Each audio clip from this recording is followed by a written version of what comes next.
ముఖ్యం మీరు గుర్తుపెట్టుకోవాలి. ఇక్కడే లక్ష్మీ ప్రసన్న, ఈ అమ్మాయిని ఒక్కసారి చూడండి.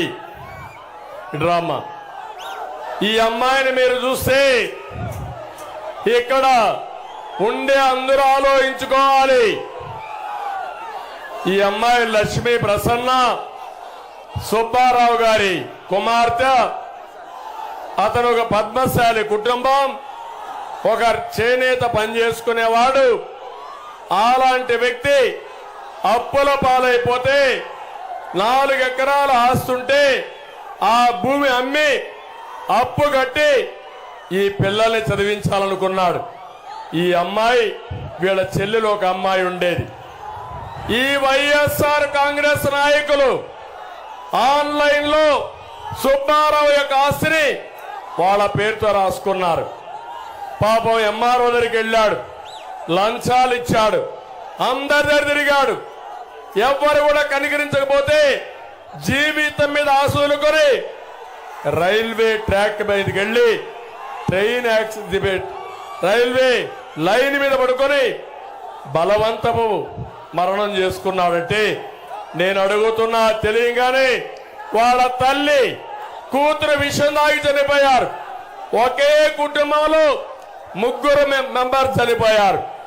ఈ లక్ష్మీ ప్రసన్న హైదరాబాద్ లో ఉంది కాబట్టి బతికిపోయింది.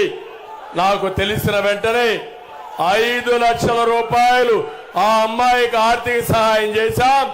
ఈ రోజు హామీ ఇస్తున్నా, మేము ఆ అమ్మాయిని అన్ని విధాలా కాపాడుకునే బాధ్యత మాదని మీ అందరికీ తెలియజేస్తూ ఉద్యోగం కూడా ఇప్పిస్తాం, జీవితంలో కూడా సెటిల్ చేయిస్తాం. నేను ఒక్క విషయం అడుగుతున్నా. పవన్ కళ్యాణ్ గారు గట్టిగా అరిశారు, గట్టిగా చెప్పారు. ఈ పాపాలు ఏమాత్రం ఉన్నాయంటే సమాజాన్ని సర్వనాశనం చేసే స్థాయికి చేరిపోయినాయి.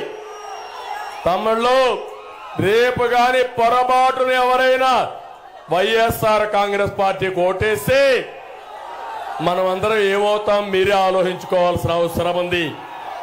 మొన్ననే మీరు చూశారు, ఇలాంటి ఆడబిడ్డలకు అన్యాయం జరుగుతుందని కోవూరి లక్ష్మి ఢిల్లీకి వెళ్ళి ఇండియా గేట్ దగ్గర ఫింగర్ కట్ చేసుకునే పరిస్థితికి వచ్చింది.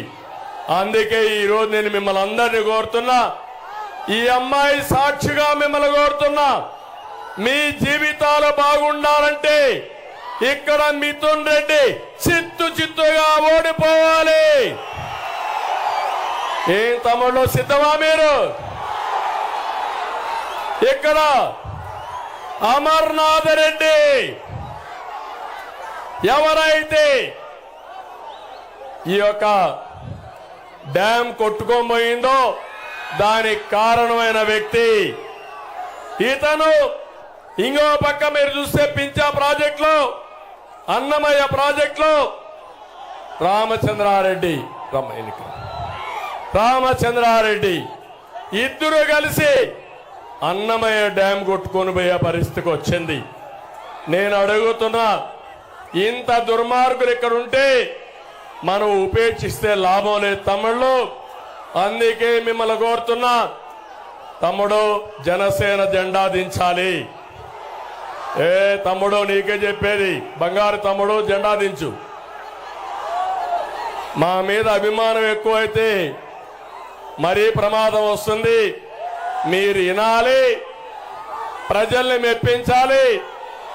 ప్రత్యర్థులకు డిపాజిట్లు లేకుండా చేసి మళ్ళీ నేను, పవన్ కళ్యాణ్ గారు, కిరణ్ కుమార్ రెడ్డి గారు, బాలసుబ్రహ్మణ్యం ఇక్కడే విజయోత్సవ సభ పెడతామని మీ అందరికీ హామీ ఇస్తున్నాం.